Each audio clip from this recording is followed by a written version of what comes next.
damai sejahtera Allah yang melampaui segala akal, kiranya itulah yang memelihara hati dan pikiran saudara-saudara dalam Kristus Yesus Tuhan kita.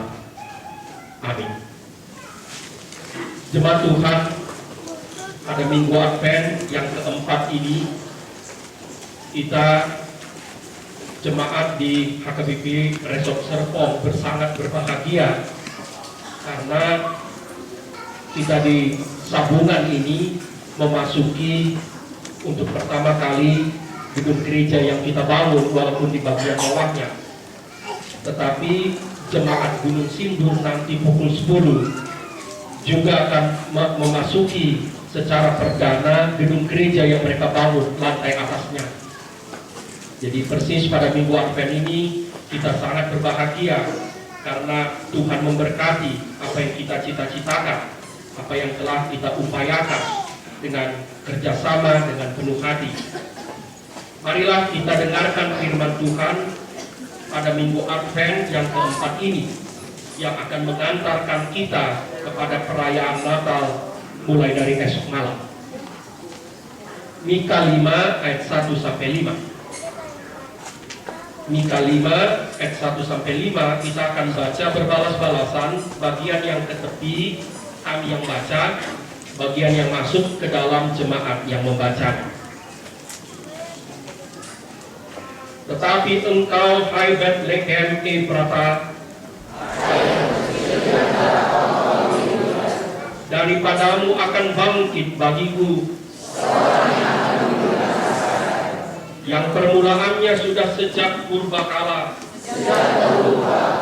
Sebab itu dia akan membiarkan mereka sampai waktu.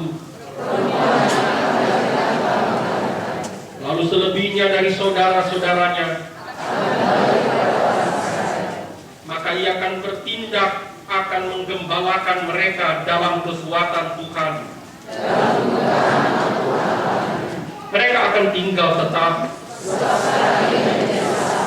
sampai ke ujung bumi. Apabila Asyur masuk ke negeri kita, maka kita akan membangkitkan melawan dia 7 gembala. Mereka itu akan mencukur negeri Asyur dengan pedang. Mereka akan melepaskan kita dari Asyur. Sampai demikian pembacaan kita. Saudara-saudara, Mika 5 ayat 1. Tetapi engkau, hai Bethlehem Efrata, hai yang terkecil di antara kaum-kaum Yehuda, daripadamu akan bangkit bagiku seorang yang akan memerintah Israel, yang permulaannya sudah sejak purbakala, sejak dahulu kala. Saudara-saudara, ada 3 pokok permenungan untuk kita pada Minggu Advent keempat ini. Yang pertama, Tuhan selalu memperhatikan dan memperhitungkan yang kecil, dan dia mengajak kita agar juga melakukan hal yang sama. Tuhan selalu memperhitungkan dan menghargai yang kecil, dan dia mengajak kita untuk melakukan hal yang sama. Jangan ditafsirkan kita tidak boleh lagi bercita-cita menjadi orang besar. Jangan ditafsirkan bahwa kita tidak boleh memiliki hal-hal yang besar, menginginkan hal-hal yang besar. Jangan ditafsirkan bahwa yang besar itu pasti jahat. Silakan bercita-cita menjadi orang besar, silakan bercita-cita melakukan karya-karya besar, karya-karya utama. Silakan berjuang dan berusaha untuk mengambil tanggung jawab yang besar, tapi jangan lupakan yang kecil. Kenapa? Karena nas Mika, nubuat Nabi Mika, kota kampung Bethlehem yang tak masuk hitungan itu, ternyata dari sanalah berasal sang Raja Mesias yang dinanti-nantikan itu. Hai Bethlehem, engkau yang paling kecil di antara kaum-kaum Yehuda, tetapi daripada mula bangkit sang Raja yang akan memerintah Israel. Saudara-saudara, kemanusiaan kita memang kita cenderung menghitung yang besar. Sekarang lagi musim durian, kalau ada sekeranjang buah durian, ada 8, ada yang besar, pastilah mata kita langsung tertuju kepada durian yang besar. Apalagi kita para penggemar durian. Mungkin kalau yang tidak suka durian, dia tidak melihat keranjang itu. Kemanusiaan dan kebiasaan kita memang selalu menginginkan peran yang besar. Kalau ada pesta Natal, ada sebuah drama, maka walaupun mungkin tak diucapkan, tetapi banyak orang kepingin mendapatkan peran yang besar. Tapi kalau peran yang kecil, mungkin cuma 1 kalimat, atau cuma sekedar disuruh berjalan-jalan, mungkin kita sungkan menolaknya, tetapi sebetulnya tidak begitu menikmati peran kecil itu. Dan saudara-saudara pasti berpesta Natal begitu banyak, ikut dalam panitia Natal. Saya coba dihitung berapa panitia Natal yang punya seksi kebersihan. Hampir tak ada. Bahkan di gereja kita pun lupa kita bentuk seksi kebersihan pesta Natal. Kenapa? Karena dianggap itu pekerjaan kecil, itu pekerjaan hina, itu pekerjaan tidak menarik, itu pekerjaan tidak mendapat tepuk tangan, dan karena itu kita lupa. Kebiasaan manusia selalu juga mengutamakan yang besar-besar, dan kita juga harus mengaku bahwa kita sadar atau tidak sadar juga tak luput dari sana. Yang duluan kita bangun sangat bagus adalah gereja orang besar. Anak-anak kita masih bersempit-sempit, nanti mereka sedang libur, tapi nanti kalau mereka masuk, mereka masih bersempit-sempit di gedung sekolah minggu yang sekarang. Pendeta termasuk saya tidak bisa berkelit. Ketika gereja ini sudah dibangun, kita sadar, oh memang benar, saya juga harus mengaku salah, bahwa memang kita utamakan kita orang-orang besar. Anak-anak terlupakan lagi. Nah, karena itu kami akan pindah, tetapi kami akan memberi catatan supaya bagian bawah gedung gereja ini diperuntukkan bagi anak-anak kecil. Supaya bagian bawah gereja ini jangan disalahgunakan oleh orang dewasa, tetapi diperuntukkan secara spesial untuk anak-anak kecil. Jangan anak-anak kita mengatakan, Bapak, Mama enak-enak di gereja besar, di gereja baru. Kami tetap bersempit-sempit, berdesak-desak di gedung sekolah minggu yang bentuknya seperti pinggang itu. Di tengah kecil, di atas besar, di bawah besar. Saudara-saudara, kebiasaan kita memang seperti itu. Tapi baiklah kita mengingatkan diri kita, selalu mengingatkan diri kita, karena kita suka lupa bahwa Allah mengajak kita justru menghargai juga, memperhitungkan yang kecil. Dan ini merupakan penghiburan bagi kita. Ketika kita juga merasa diri kita begitu kecil, ketika kita merasa tidak berdaya, kita terhibur karena Allah tidak lupa pada kita. Tapi sebaliknya, baiklah kita juga sadar, kita juga selalu tersandung karena batu yang kecil. Kita selalu tersandung karena batu yang kecil. Batu yang besar kita lihat, tapi batu yang kecil selalu membuat kita jatuh dan tersandung, baik sebagai pribadi, juga sebagai gereja. Tidaklah berlebihan kalau kami pakai dari mimbar ini mengatakan ada komplain warga. Kita tidak tahu itu benar atau tidak, tapi katanya ada anggota jemaat yang parkir mobil depan rumahnya, kemudian membuang sampah dari mobil. Nah, kita nggak tahu itu benar apa tidak, tapi kalau itu benar, baiklah kita sadar, itulah yang membuat kita tersandung. Sudah parkir depan rumah orang, jatuhkan lagi sampah dari mobil. Nah, saya nggak mengatakan itu benar karena nggak ada buktinya, kita tidak lihat, tapi itulah komplain yang sampai kepada para halayak. Soal kecil. Nah, karena itu saudara-saudara, mari kita pakai ini semua, bahwa Tuhan mengajak kita menghargai yang kecil, peran yang kecil, tanggung jawab yang kecil. Tidak hanya kepada yang besar saja, sebab kadang-kadang atau sering yang kecil itulah yang membuat kita jatuh. Hal-hal yang sepele membuat kita jatuh, membuat kita tersandung.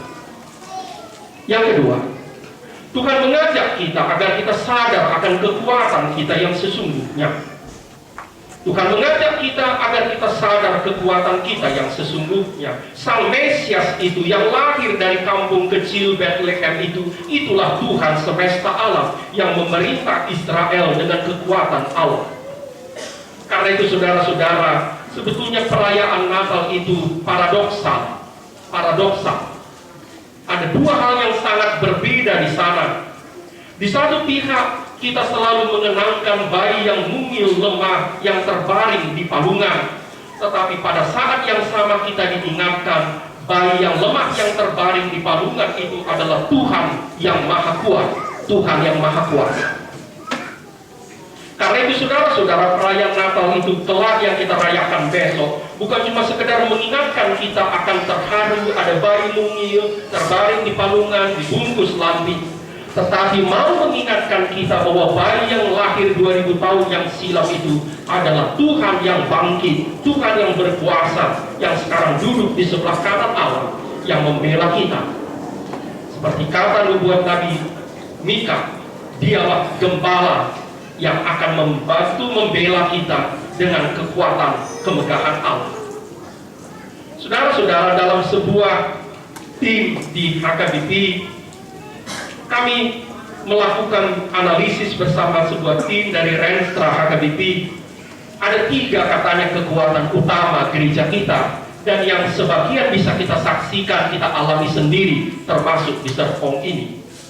Yang pertama, kekuatan gereja kita HKBP katanya adalah kemandirian jemaat-jemaat lokal. Dan itu terbukti hari ini di Serpong, terbukti di Gunung Sindur, dan mungkin bulan depan atau beberapa minggu lagi di Cisau, karena mereka juga sedang merenovasi rumah dinas kuliah dan hampir juga selesai. Dan juga di Adiansa mereka juga sedang membangun. Kemandirian. Apa yang kita alami, kita nikmati sekarang ini di gedung bawah gereja ini adalah salah satu bukti kekuatan utama HKBP itu kemandirian jemaat lokal. Tidak ada uang pusat membantu Serpong membantu Gunung Sindur, membantu yang lain. Kita bangun sendiri. Dan itulah kekuatan kita. Selanjutnya dalam analisis itu mengatakan kekuatan HKBP yang utama adalah hak parhaladukun kita. Saudara-saudara, kami banyak kekurangan pada parhaladu, tetapi analisis mengatakan kekuatan jemaat-jemaat lokal HKBP adalah hak parhaladukun. Parhaladu komit, parhaladu selalu datang setiap hari Selasa dan hari Minggu. Parhaladu siap melayani dengan semua kekurangan dan keterbatasannya, dan itulah kekuatan kita. Sebab itu kami mengatakan dukunglah parhaladu kita. Yang ketiga, kekuatan utama kita menurut analisis itu adalah fanatisme warga. Ada semacam benci dan rindu rupanya kepada HKBP. Dalam setiap arisan, setiap pertemuan, HKBP selalu dikecam, dikritik, dan itu bagi kita tidak apa, biasa saja. Tetapi ruas tetap fanatik. Dan kita saksikan besok malam bahwa semua yang jemaat yang selama ini tidak kelihatan akan kembali ke gereja kita. Rasanya tidak sah katanya bermalam Natal di tempat lain. Walaupun boleh juga lah, jangan pendeta, tetapi kalian boleh ingatkan jemaat supaya yang setahun ini tidak marminggu, pilihannya dirapel besok. Udah kolak kita toh, nggak menanggung. Saya tahu nanti dalam marminggu setahun bulan, pilihannya kali 52. Tetapi hari ini kita diingatkan ada lagi kekuatan utama kita yang sesungguhnya, yaitu iman kepada Tuhan, kepada Sang Mesias itu. Karena kita beriman kepada Tuhan, kita beriman kepada Sang Raja itu, itulah yang membuat kita mandiri, membuat kita kuat, membuat kita rajin, membuat kita semangat. Dan hari ini kita diingatkan Tuhan yang kita sembah, Tuhan yang kita rayakan besok itu adalah Tuhan yang Maha Kuat, Sang Gembala Agung, pembela, pahlawan yang memberi kita kemenangan. Karena itu saudara-saudara, ketika kita pertama sekali masuk dalam gedung gereja, bagian bawahnya ini kolong bara, bahasa Batak, jadi cocok sekali kita Natal besok di bara, di bawah bara. Ini belum akhir, kita masih berharap kita pindah lagi ke tahap berikutnya. Jika dulu kita berminggu di tenda, sekarang kita berminggu beribadah di kolong, maka tahun depan kita harus bisa naik ke atas ke lantai 2. Kita beriman untuk itu. Karena itu saudara-saudara, kita beriman, kita sadar kita lemah, kita sadar kita banyak kekurangan, tapi kita beriman kepada Tuhan. Dan kita percaya iman kepada Sang Mesias itu akan kembali membuktikan bahwa kita sanggup menyelesaikan, merampungkan gereja ini. Dan begitu juga, iman kepada Tuhan itu akan membuktikan kita sanggup membangun rumah kita masing-masing. Kita sanggup memperbaiki kehidupan kita masing-masing. Karena apa? Karena Tuhan yang kita puja, Tuhan yang kita sembah adalah Tuhan yang Maha Kuasa. Yang ketiga dan terakhir, Tuhan mengajak kita mengalahkan musuh-musuh kita. Dulu dikatakan musuh umat Israel itu adalah Asyur. Sekarang kita tidak perlu berpikir musuh kita ada di luar. Musuh kita bukan agama lain, musuh kita bukan suku lain, musuh kita bukan orang-orang yang berbeda dengan kita. Tetapi musuh kita yang terkuat bercokol dalam hati kita. Musuh kita yang terkuat bercokol dalam hati kita. Karena itu ayat Nabi Mika tadi kita bisa terjemahkan, mari kita mengalahkan musuh justru yang ada di dalam batin kita. Dan kami mau mencatat 3 hal sebagai musuh yang harus kita kalahkan supaya besok kita merayakannya dengan penuh kemenangan. Pertama, nasib atau takdir. Nasib buruk atau takdir itu harus dipandang sebagai musuh. Musuh yang harus dikalahkan, dipecahkan. Karena itu tidak ada besok ketika kita merayakan kelahiran Kristus, tidak ada lagi jemaat yang mengatakan sudah nasibku seperti ini, sudah bagianku seperti ini, sudah takdirku seperti ini. Tidak ada takdir, tidak ada nasib bagi kita. Itu adalah musuh yang harus kita kalahkan dengan iman kita kepada Tuhan. Semua bisa berubah, semua bisa menjadi lebih baik, semua bisa pulih. Karena itu perasaan nasib buruk itu dia tidak ada di luar, tetapi ada di dalam hati kita. Dan itulah yang harus kita lawan dan kita menangkan. Yang kedua, musuh yang terkuat yang dibercokol dalam batin kita adalah egoisme kita. Keinginan kita hanya untuk memperhatikan, mementingkan, dan mengamankan diri kita sendiri. Mari kita lawan itu. Mari kita lawan egoisme itu. Mari kita lawan.